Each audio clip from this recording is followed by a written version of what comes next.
Nakahanda na ang bago at modernong pitan ng Quezon City. Ang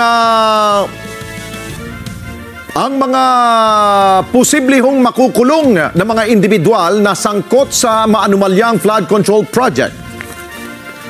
Pero di tulad ng mga ordinaryong kulungan, maluwag at magandang pasilidad at malapit din sa Sandigan Bayan kung saan didinggin ang mga kasong kaugnay ang katiwalian.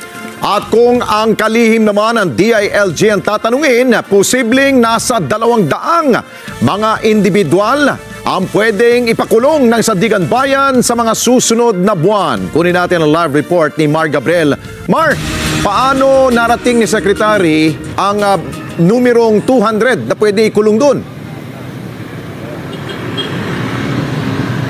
Alex, base daw yan doon sa mga narinig niya doon sa tinatakbo ng investigasyon noon ng Blue Ribbon Committee nitong Senado. At sa kanyang opinyon, posibleng umabot nga sa 200 na mga individual ang posibleng ipakulong daw nitong Sandigan Bayan sa mga susunod na buwan. Kaya naman bilang paghahanda, ininspeksyon nila kanina itong bagong pasilidad ng Quezon City Jail na posible raw na ikonsidera ng Sandigan Bayan na pagdalhan dito nga sa mga dawit sa maanumalyang flood control projects. Ininspeksyon ni DILG Secretary John Vic Rimulya at mga opisyal ng BJMP ang pasilidad ng New Quezon City Jail sa Payatas Road kaninang umaga. Layo ng inspeksyon na ipakita ang kahandaan ng BJMP na tanggapin ang mga individual na dawit sa nabistong anomalya sa flood control projects. Ayon kay Rimulya, posibleng umabot sa 200 individual ang ipakulong ng Sandigan Bayan sa susunod na buwan. Kabilang anya rito ang mga district engineer, congressman at mga senador. Kailangan kasi pakita natin sa tao na patas ang batas eh.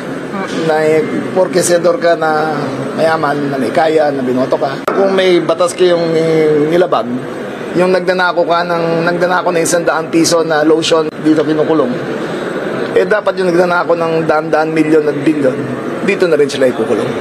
Nilinaw naman ang kalihim na hindi niya pinapangunahan ng Sandigan Bayan. Nais lang daw nilang ipakita na may malapit na pasilidad na maaaring pagdalhan sa mga dawit sa anomalya. Hindi silang arbiter kung saan ikukulong. The conditions are that it is the facility closest to the hearing center. Kaya the Sandigan Bayan is mga 10 kilometro lang wala dito So ito na ang pinakamalapit. Sa ngayon, nasa 3,674 na mga PDL o Persons Deprived of Liberty pa lang mula sa lumang City Jail ang nakakulong sa pasilidad. May 80 detention cell pa ang bakante na kayang mag-accommodate ng 800 detainee. Ito yung isa sa mga detention cell dito sa loob ng New Quezon City Jail. At kung mapapansin nyo, mas malawak ito kumpara doon sa mga karaniwan na detention cell dito sa bansa. Ayon sa BJMP, may sukat ito na 47 square meters.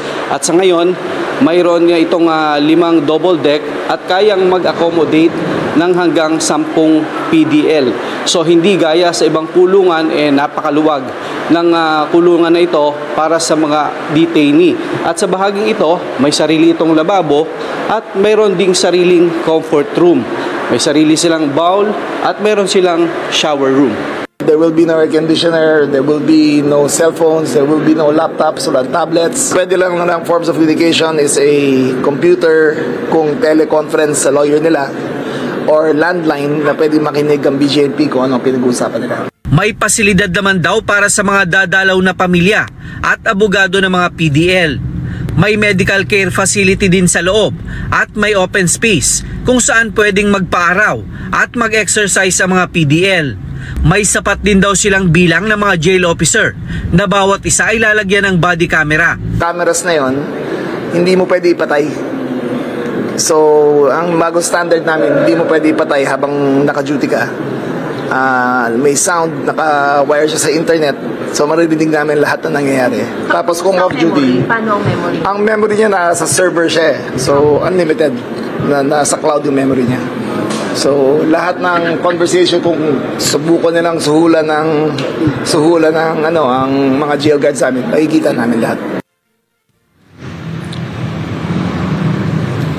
Alex, pinag-aaralan din ng DILG at ng BGMP yung paglalagay ng isang high-quality cell dyan sa loob ng pasilidad na yan na meron daw ng mga hospital facilities para kung isa daw doon sa mga detainee ang mag-request ng hospital arrest ay posible na doon sila i-treat sa loob nitong pasilidad at hindi na kung saan pang mga hospital.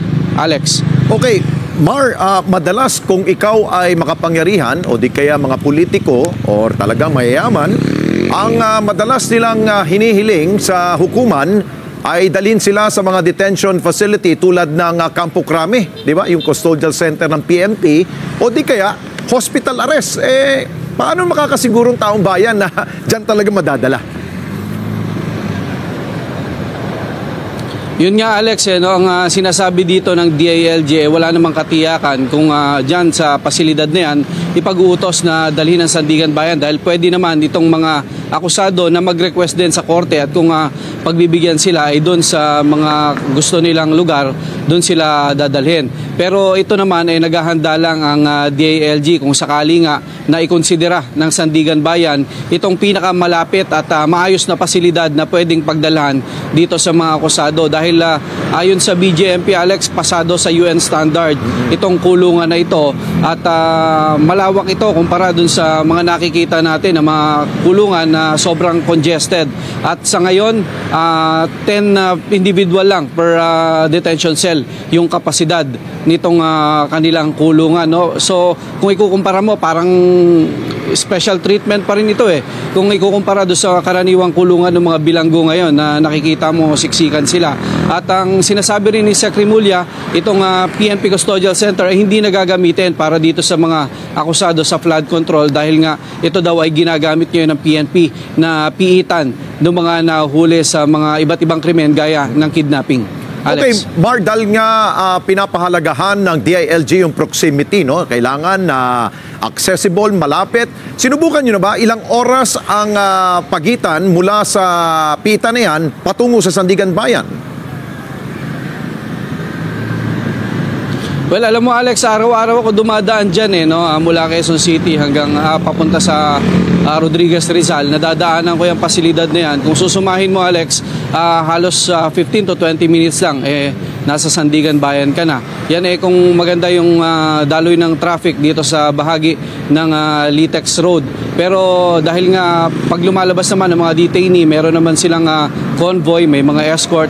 So ang sinasabi ng DILG, talagang convenient itong distansya nitong pasilidad na ito dyan sa Sandigan Bayan na nasa 10 kilometro lang yung layo. Alex. Siguro panghuli, Mar, natanong nyo ba sa BJMP na under ito sa DILG, no?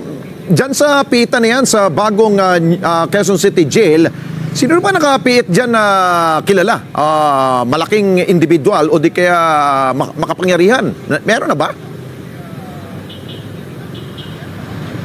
Alex, wala pang nabanggit ng mga prominente, ng mga individual na nakakulong sa pasilidad na yan. Karamihan, yung almost 4,000 na mga detainee dyan, sila ay galing doon sa Old City Jail ng Quezon City, doon sa likod ng Station 10 sa Kamuning. Kasalukuyang inilipat sila dyan at sa ngayon, malaki pa yung bakante dahil mga ilang annex yan, ilang building yung itinayo sa pasilidad na yan. At bukod doon sa dorm itong male facility, meron ding female dorm facility para doon sa mga detainee na mga babae. Ang sinasabi ng DILG, kung may makukulong na mag-asawa dyan, hindi pwedeng pagsamahin dahil magkahiwalay na pasilidad yung para sa kanila. Alex. Ayun, nakikita ko nga na may mga higaan na pala, double decker pa. So ibig sabihin hindi na magdadala ang PDL ng kumot na para isabit niya, parang bagging, no? At matutulog siya nakabitay doon sa selda. Mar. Hindi na Alex, talagang komportable ito. Kumpara doon sa mga kulungan na hindi lang double deck yung iba minsan ibang hanggang kisame yung patong ng higaan nila at merong natutulog sa sahig ito. Kung nakakutsyon yung higaan mo, maluwag yung space, pwede kang maglakad-lakad, meron kang sariling banyo, may shower room at meron kang lababo, may electric fan din Alex, wala nga lang aircon.